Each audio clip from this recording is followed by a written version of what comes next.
বগুড়ায় আইএফআইসি ব্যাংকের উপশাখা থেকে ২৯ লাখ টাকা চুরির ঘটনায় ৪ জনকে গ্রেফতার করেছে পুলিশ।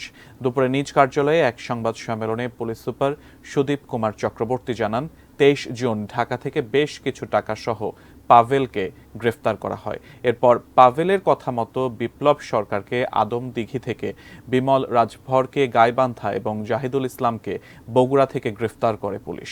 এ সময় এই ৪ জনের কাছ থেকে ১০,৪৫,৯৪০ টাকা এবং চুরির টাকায় কেনা একটি মোটরসাইকেল উদ্ধার করে পুলিশ। ১২ জুন মাটিডালি এলাকায় আইএফআইসি ব্যাংকের উপশাখা থেকে সিন্দুক ভেঙে ২৯,৪০,৬১৮ টাকা চুরি হয়।